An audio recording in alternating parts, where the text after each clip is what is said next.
Hello friend, स्वागत है आपका अपने यूट्यूब चैनल जी के वर्ल्ड 01 में। इस वीडियो में हम पढ़ेंगे आधुनिक इतिहास से 25 महत्वपूर्ण प्रश्न, पार्ट 4। इसके पहले हमने 3 पार्ट तक कवर किया है। तीनों पार्ट में हमने 25-25 इंपॉर्टेंट क्वेश्चंस आधुनिक इतिहास से किया है। अगर आपने तीनों पार्ट नहीं देखा है तो जाके चैनल की प्लेलिस्ट में देख लीजिए। आधुनिक इतिहास के नाम से प्लेलिस्ट बनी हुई है। तो चलिए शुरू करते हैं पार्ट 4 क्वेश्चन नंबर 1 से। क्वेश्चन नंबर 1, पानीपत की तीसरी लड़ाई कब हुई थी? ऑप्शन ए 1526 ईस्वी में, ऑप्शन बी 1556 ईस्वी में, ऑप्शन सी 1761 ईस्वी में, ऑप्शन डी 1857 ईस्वी में। तो सही आंसर हो जाएगा आपका ऑप्शन सी 1761 ईस्वी में। पानीपत की तीसरी लड़ाई 1761 ईस्वी में हुई थी। पानीपत की तीसरी लड़ाई 1761 ईस्वी में अफगान आक्रमणकारी अहमद शाह अब्दाली और पुणे के सदाशिवराव भाऊ पेशवा के तहत मराठों के बीच लड़ा गया था। यह लड़ाई अहमद शाह अब्दाली ने सदाशिवराव भाऊ को हराकर जीत ली थी। यह हार इतिहास में मराठों की सबसे बुरी हार थी। नेक्स्ट क्वेश्चन हो जाएगा आपका क्वेश्चन नंबर 2। पुर्तगाली यात्री वास्को डी गामा का कालीकट आने पर भव्य स्वागत करने वाले भारतीय राजा का नाम बताइए। Option A Ismail Mulk, option B Zamorin, option C Devaraya, option D Krishna Devaraya. तो सही आंसर हो जाएगा आपका ऑप्शन बी जमोरिन। पुर्तगाली यात्री वास्को डी गामा का कालीकट आने पर भव्य स्वागत करने वाले भारतीय राजा का नाम जमोरिन था। नेक्स्ट क्वेश्चन हो जाएगा आपका क्वेश्चन नंबर 3। प्लासी का युद्ध अत्यधिक ऐतिहासिक महत्व का था क्योंकि? ऑप्शन ए इसने भारत में फ्रेंच शक्ति का अंत कर दिया, ऑप्शन बी इसने बंगाल में ब्रिटिश वर्चस्व के लिए मार्ग प्रशस्त किया और उसके बाद संपूर्ण भारत पर ब्रिटिश नियंत्रण के लिए रास्ता खुल गया, option C admiral Watson colonel Clive के अधीन सारी सेना का सफाया हो गया, ऑप्शन डी सिराजुद्दौला के खिलाफ सभी विश्वासघाती मारे गए। तो सही आंसर हो जाएगा आपका ऑप्शन बी इसने बंगाल में ब्रिटिश वर्चस्व के लिए मार्ग प्रशस्त किया और उसके बाद संपूर्ण भारत पर ब्रिटिश नियंत्रण के लिए रास्ता खुल गया। ये प्लासी के युद्ध का अत्यधिक ऐतिहासिक महत्व था। नेक्स्ट क्वेश्चन हो जाएगा आपका क्वेश्चन नंबर 4।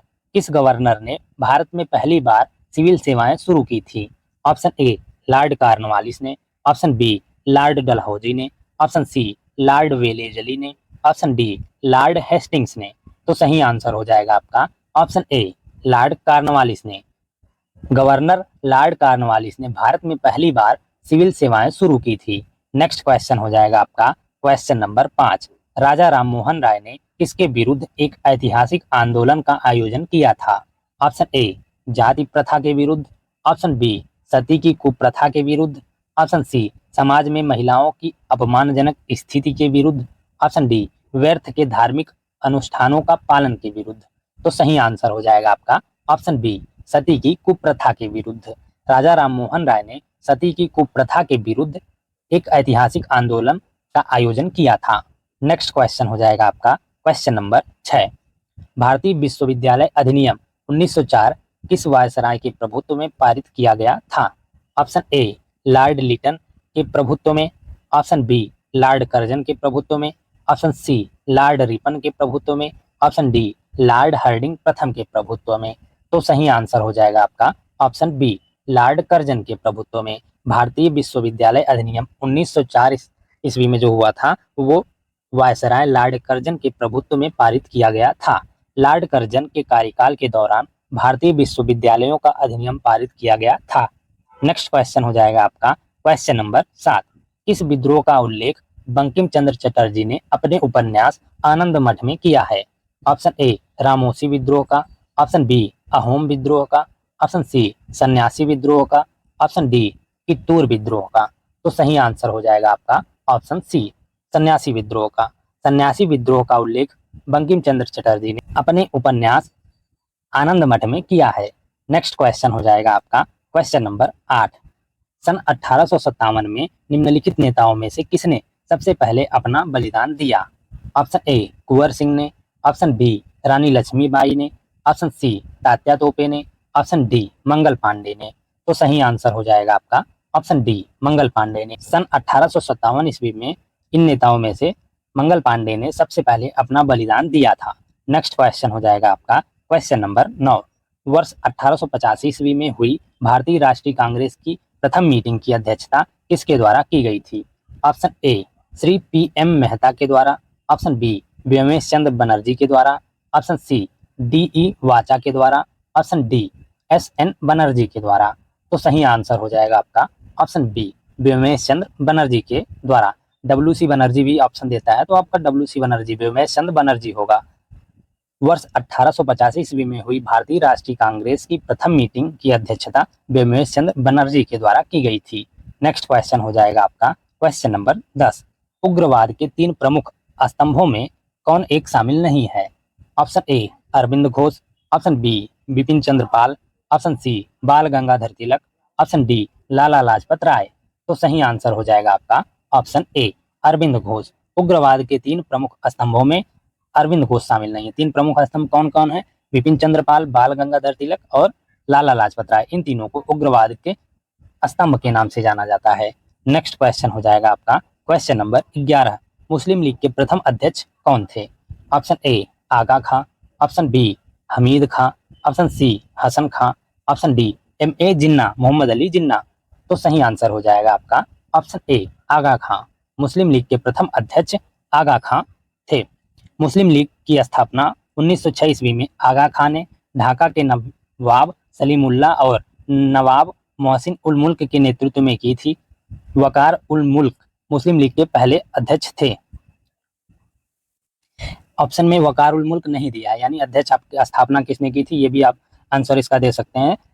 यहाँ स्थापना किसने की थी, प्रथम अध्यक्ष अगर नहीं दिया है, इस वजह से हमने आगा खां। ऑप्शन ए सही आंसर हो जाएगा आपका यहाँ पे। नेक्स्ट क्वेश्चन हो जाएगा आपका क्वेश्चन नंबर 12। सांप्रदायिक निर्वाचन क्षेत्रों की पद्धति की शुरुआत भारत में किसके द्वारा हुई? ऑप्शन ए 1892 का भारतीय काउंसिल अधिनियम के द्वारा, ऑप्शन बी 1909 के मिंटो मोर्ले सुधार अधिनियम के द्वारा, ऑप्शन सी 1919 के मॉन्टेग्यू चेम्सफोर्ड सुधार अधिनियम के द्वारा, ऑप्शन डी 1935 का भारत सरकार अधिनियम के द्वारा। तो सही आंसर हो जाएगा आपका ऑप्शन बी 1909 के मोर्ले मिंटो सुधार अधिनियम के द्वारा सांप्रदायिक निर्वाचन क्षेत्रों की पद्धति की शुरुआत भारत में हुई। नेक्स्ट क्वेश्चन हो जाएगा आपका क्वेश्चन नंबर 13। होम रूल आंदोलन की प्रेरणा कहाँ से ली गई थी? ऑप्शन ए फ्रांस से, ऑप्शन बी जापान से, ऑप्शन सी इथोपिया से, ऑप्शन डी आयरलैंड से। तो सही आंसर हो जाएगा आपका ऑप्शन बी जापान से। होम रूल आंदोलन की प्रेरणा जापान से ली गई थी। नेक्स्ट क्वेश्चन हो जाएगा आपका क्वेश्चन नंबर 14। महात्मा गांधी के अनुसार संसार में सबसे शक्तिशाली बल निम्नलिखित में से कौन सा है? ऑप्शन ए वीर की अहिंसा, ऑप्शन बी डरपोक की अहिंसा, ऑप्शन सी दुर्बल की अहिंसा, ऑप्शन डी पददलित की अहिंसा। तो सही आंसर हो जाएगा आपका ऑप्शन ए वीर की अहिंसा।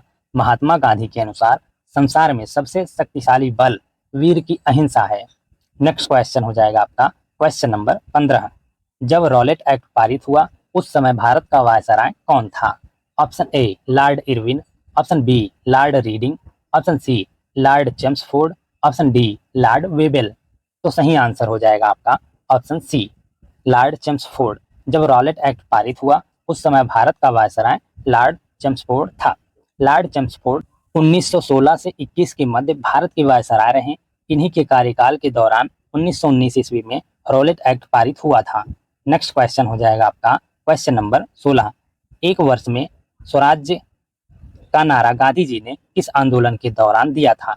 ऑप्शन ए दांडी मार्च के समय, ऑप्शन बी सविनय अवज्ञा आंदोलन के समय, ऑप्शन सी असहयोग आंदोलन के समय, ऑप्शन डी गोलमेज सम्मेलन के समय।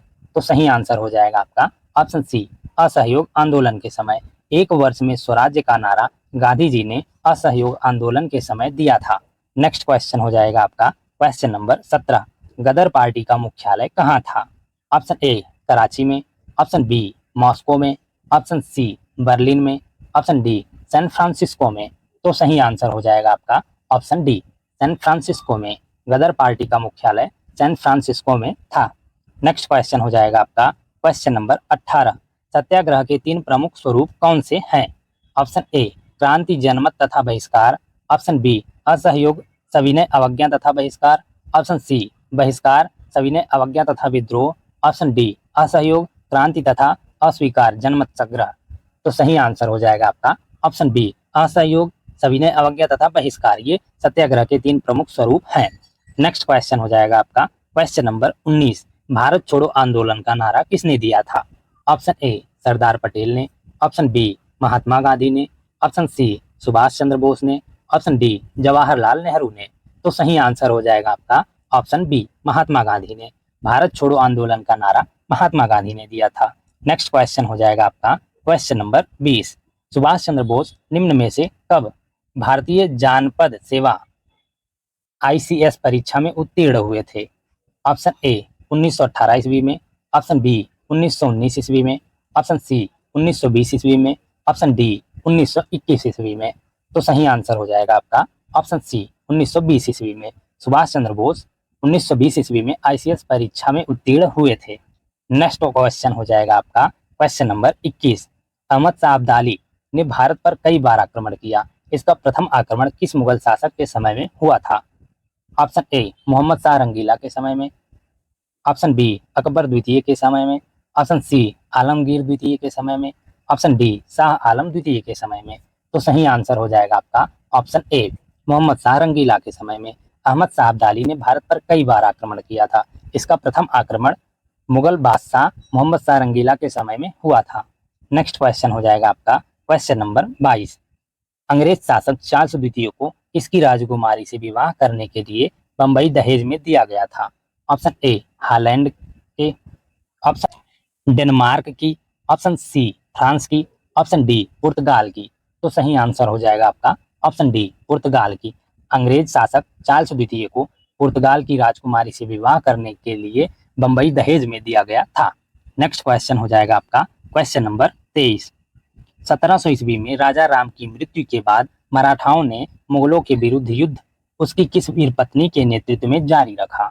ऑप्शन ए ताराबाई के नेतृत्व में, ऑप्शन बी लक्ष्मीबाई के नेतृत्व में, ऑप्शन सी रमाबाई के नेतृत्व में, ऑप्शन डी जीजाबाई के नेतृत्व में। तो सही आंसर हो जाएगा आपका ऑप्शन ए ताराबाई के नेतृत्व में।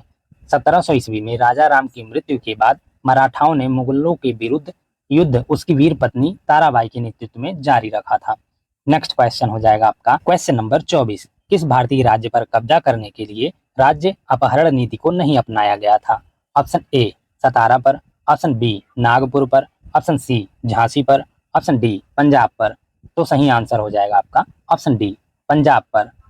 इनमें से तीनों पर कब्जा किया गया था राज्य अपहरण नीति के तहत, लेकिन पंजाब पर राज्य अपहरण नीति का उपयोग नहीं किया गया था। नेक्स्ट क्वेश्चन हो जाएगा आपका क्वेश्चन नंबर 25। कलकत्ता, मद्रास तथा बंबई में उच्च न्यायालय निम्नलिखित में से किस वायसराय के कार्यकाल में अस्तित्व में आए थे? ऑप्शन ए वारेन हेस्टिंग्स के, ऑप्शन बी लॉर्ड कैनिंग के, ऑप्शन सी जॉन लॉरेंस के, ऑप्शन डी लॉर्ड डलहौजी के। तो सही आंसर हो जाएगा आपका ऑप्शन बी लॉर्ड कैनिंग के। कलकत्ता, मद्रास तथा बंबई में उच्च न्यायालय लॉर्ड कैनिंग के कार्यकाल में अस्तित्व में आए थे। Thank you guys for watching. इस वीडियो में हमने आधुनिक इतिहास से 25 महत्वपूर्ण प्रश्न पार्ट 4 कवर किया है। इसके पहले हमने 3 पार्ट तक कवर किया है। तीनों पार्ट में 25-25 इंपॉर्टेंट क्वेश्चन हमने आधुनिक इतिहास से किया है। अगर आपने तीनों पार्ट नहीं देखा है तो जाके चैनल की प्लेलिस्ट में देख लीजिए। आधुनिक इतिहास के नाम से प्लेलिस्ट बनी हुई है। इसके नेक्स्ट पार्ट में हम पार्ट 5 कवर करेंगे, उसमें भी हम 25 इंपॉर्टेंट क्वेश्चन करेंगे। तो वीडियो में कंटिन्यूअस बने रहिएगा and thank you for watching.